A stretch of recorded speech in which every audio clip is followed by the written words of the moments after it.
everybody. You're watching Raw with Marty Gallagher and JP Bryce on ICTV. Today we're going to discuss the difference between Olympic lifting and standard lifts. So what we want to do is we want to clarify what the difference is between the Olympic lifts like the snatch, clean and jerk, as compared to the standard lifts like bench press, squat, deadlift. So let's have Coach get into that and clarify both of those for us. Okay. They call the Olympic lifts the quick lifts. Up until 1972, there were three quick lifts. There was the clean and overhead press, the snatch, the clean and jerk. In 1972, they eliminated the press, leaving us with the snatch and the clean and jerk, which are truly the quick lifts. The main distinguishing characteristic about Olympic lifting is velocity and momentum. The whole idea is you pull or push a barbell with such force that it creates upward momentum. If you pull a power lift, let's say a deadlift, you tracking, JP? Yep. So you pull a deadlift and you take your hands off the bar at any point during the lift, that bar immediately falls to the floor like a guillotine. With an Olympic lift, if you have a clean, a snatch, or a jerk moving overhead, and you take your hands off the bar, that bar will continue on its path. It will have velocity and momentum because you tugged it or pushed it with such explosiveness that it keeps moving after you stop. This allows the Olympic lifter that split second that he needs to dip under the bar to catch it in a snatch or a clean, or to dip under a jerk and secure it at arm's length. So it's all about generating momentum. The mistake that most guys make, and I guess probably the most popular variation of Olympic lift is the power clean, which a lot of guys do, even though they might not do formalized Olympic lifting. But even in a power clean, most guys, it's like some sort of an upright row with a reverse curl at the top, right? Yeah. It's just gruesome. There's no explosion to it. It's just they just power it up, lift it up. That's not Olympic lifting. And the idea is to put a sharp demarcation between what we call the quick lifts and what we call the classical exercises: squat, benches, deads, overhead presses. Okay? Is that clear? Yeah. That's pretty clear, isn't it? That's clear. So the different types of strength that are used between the two, I mean, go into that just a little bit more. I mean, with the Olympic lifts, you're using more of the momentum. You're using a quicker lift. That's the whole game. The whole game is flinging a barbell. Yeah. Right.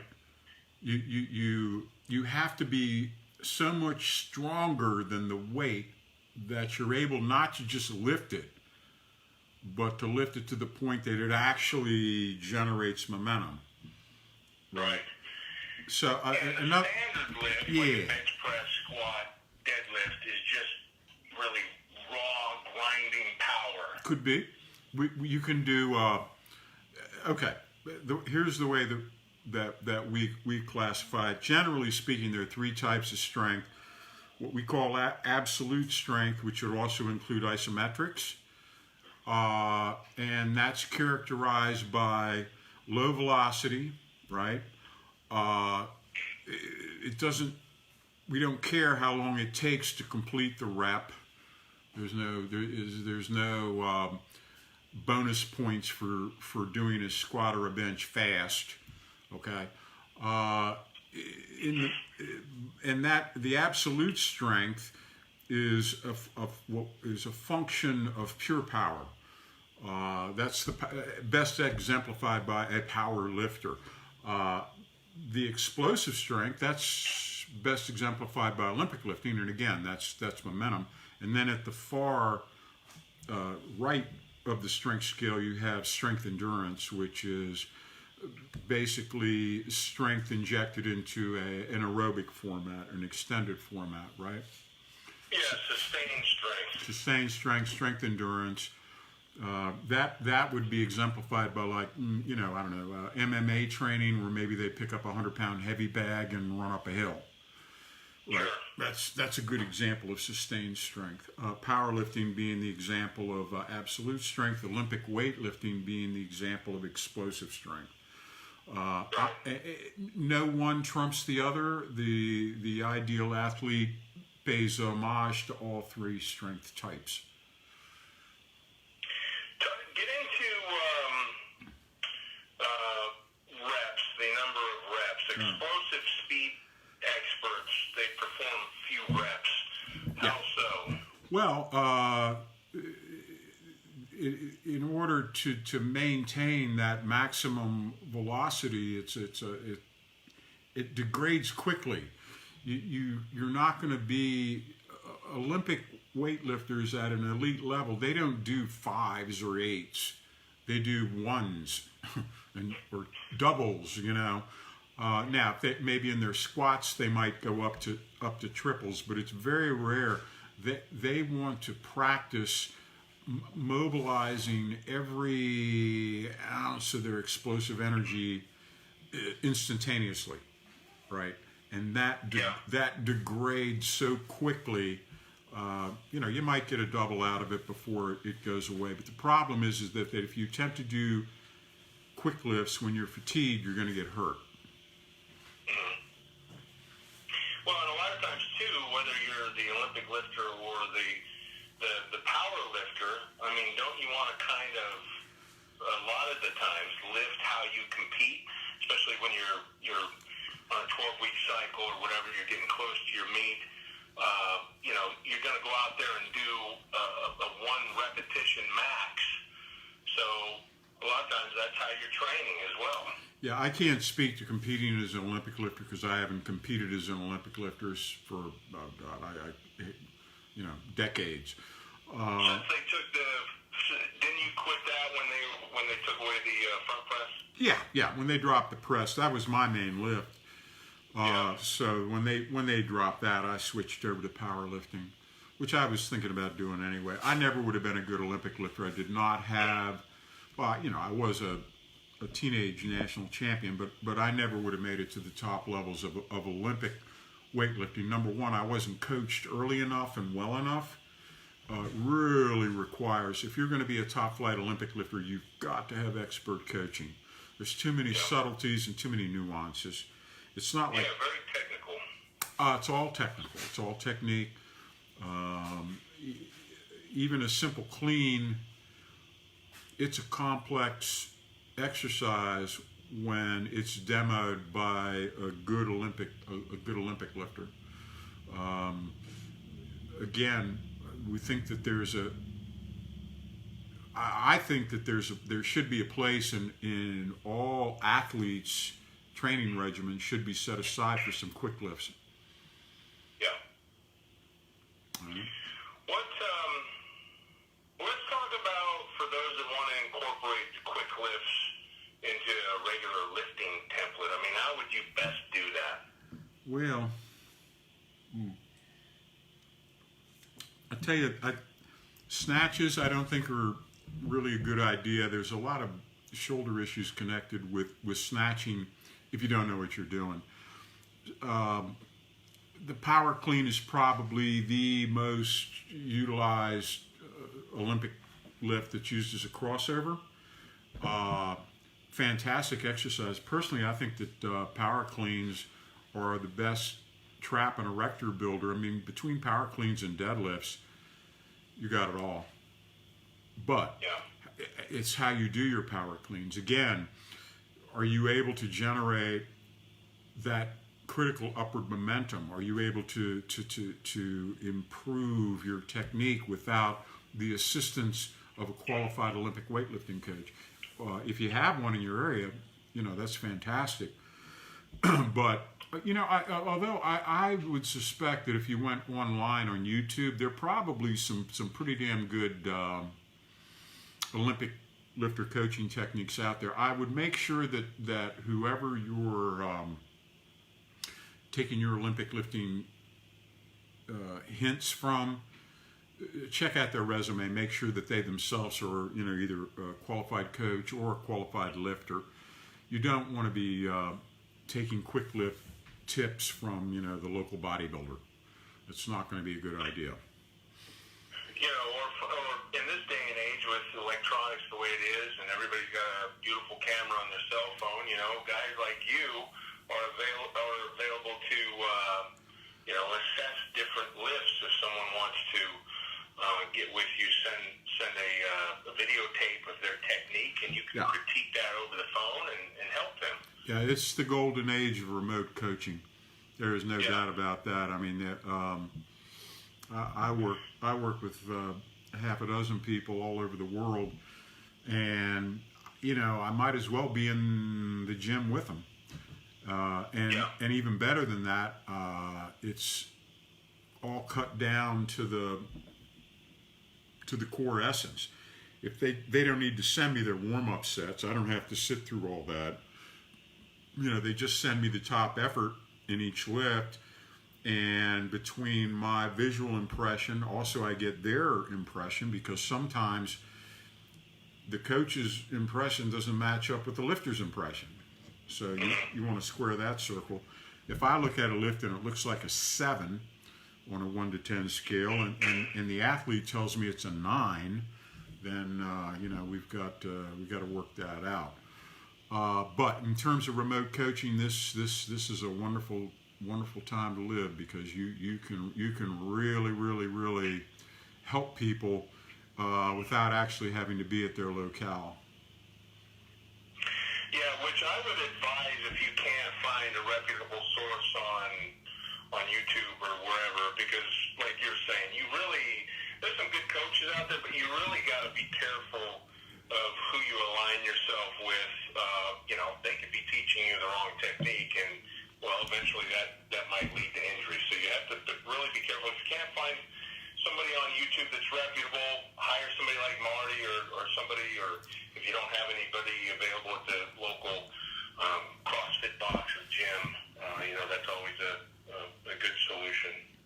Yeah, I really like that CrossFit makes the Olympic list a part of their regimen. I think that's cool. I'm sure that's helped Olympic lifting in the United States as much as they've helped powerlifting. Olympic lifting is really kind of a very, very splinter sport in this country. There's not a lot of participants. We just don't have the critical mass to be internationally effective like the Chinese or the Soviets. I think in China, someone told me that in the 123-pound class, they have, 47,000 registered Category 1 lifters, just strictly because of how the size of their population. Wow, which is, over 1 billion. Oh my God, can you imagine? A lot of this is probably new to them too, I would imagine. I mean... To who, the Chinese? I don't even know if they have YouTube over there. Oh, I think you're. They don't have a lot of the social media. I think the government holds it back, but they had a lot of this. They had a lot of Olympic weightlifters. Yeah. I mean, they got masses of people. Again, it's a way out of obscurity in that society. With it's so easy to get lost when you're one of 1 billion. And one way to get notoriety is to rise up in a sport. And Olympic weightlifting is also hugely successful and popular with women. And why wouldn't women be good Olympic weightlifters? Because they have the quickness, they have the flexibility, they have the agility. No, they don't have the raw strength, but in every other category, they can compete with the guys. Boy, and I'll tell you what, some of these women I'm seeing on Instagram nowadays are just unbelievably strong with, a 500-pound deadlift, a 500-pound squat. I mean, just unheard of numbers. Well, you got to be a little careful. There's some reasons for some of the unheard of numbers. Sure. Nonetheless, it's still very impressive for a female to hoist around that kind of weight. I mean, those are big numbers. Well, yeah, okay. Well, that's a topic for another time, isn't it? Yeah. All right. That's a lot of information. We've kind of clarified the difference between the two lifting styles. So let's move on here. I think we're about done with that. So, all right. JP, let me just say this. If you did want to, if you're a regular athlete looking to incorporate Olympic weightlifting, the place to start is the Power Clean. Okay, and you go online, go to YouTube, find a qualified Olympic weightlifting coach. Check their techniques out. Check their drills out. In fact, we just had a Power Clean clinic at Don Berry's garage on Sunday.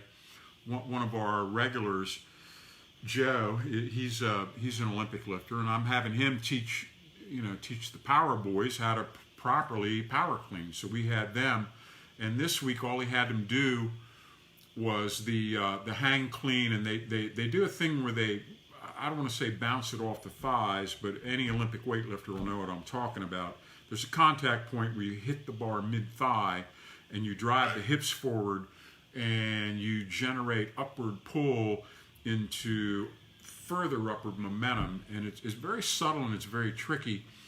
And to teach the one lift, I believe he's going to take 4 sessions to get through the technique of just the power clean.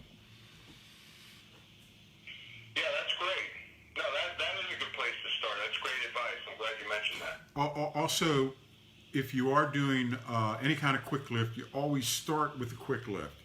You don't bury the quick lift deep into the program. Your central nervous system, your quickness, everything you need the most of, you want to do your quick lifts the very first thing in the session. Whatever the session is, get those done first. That's when your central nervous system, your speed, your reflexes, everything's at its peak. If you put it behind your other lifts, it's going to suffer, and you're going to end up basically pre-fatiguing it. Okay. Mm-hmm. Well said, Coach. Roger Where that. can you get this beautiful information except for Raw with Marty Gallagher, right? I don't know. You tell me. All right, everybody, check out Marty's weekly column, and this podcast video will be up shortly on our website as well. But go to ironcompany.com, go up to the top of the website where it says articles, click on that, and you'll see Raw with Marty Gallagher. There's a lot of stuff there on just resistance training, cardio training, nutrition, brain training, the whole thing. So we've got a lot of different articles on there that Marty has written. It's great information no matter what your fitness goals are. And if you're in need of fitness equipment, from rubber flooring to strength to cardio, check us out on there too. We've got over 8,000 products on our website. Now, did I not see Ed Cohn with the Kirk bar? Yeah, Eddie Cohn was on, if you go to his Instagram page, he was on there doing some bent over rows with the new Karwoski approved bar. That is up on our website. It's a beautiful power bar. It's reasonably priced. It's got all the specs you want in a power bar, so go check that out. And it's blue. And it's blue. It's a beautiful, it's called Gun Coat. It's like a version of Cerakote, but it's a little bit more durable. So we went with a Gun Coat. It's a beautiful blue color. That's what Kirk wanted. He spec'd out the bar. So that's what we gave him. Excellent. We've also got Marty's books on our website. Yep. Purposeful, Primitive, That's the Strong one. Medicine. You want to go into that for a second? Well, I mean, Purposeful Primitive is, it's the overview. It's the whole enchilada. I guess it's been out 10 years now. Who should buy the Purposeful Primitive? Everyone, right. All of humanity should buy it. Okay. Well, Everyone needs it. It's like Mao's Little Red Book, It's like, it's just everyone should have one. Open up the market to China. They got a lot of lifters over there. Every free weight barbell should become equipped with a copy of Purposeful Primitive. Okay. Yeah. Right. It's the overview. That's the big one. That's the big check square. 500 pages.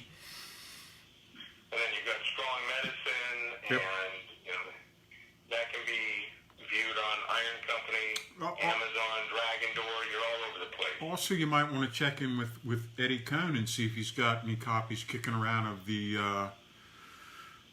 Cohn, the man, the myth, the method, which I wrote. I wrote the book on Ed Cohn. So check with Eddie on Ed's website for that. That's a damn good book.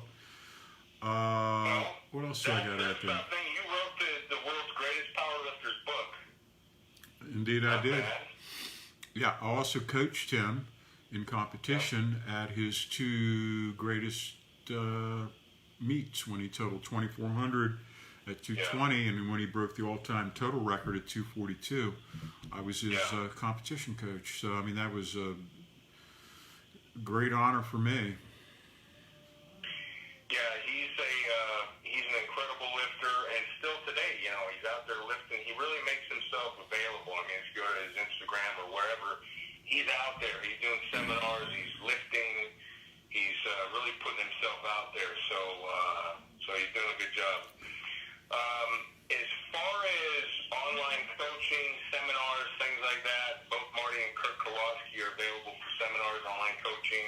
If you go to ironcompanY.com, you go to our athletes page. Both those guys are on there. Their contact information is on there. They're just some of the two greatest guys if you want to improve your technique, just anything related to building strength, increasing muscle. Talk to these guys. They've been around. They're some of the best. So contact them.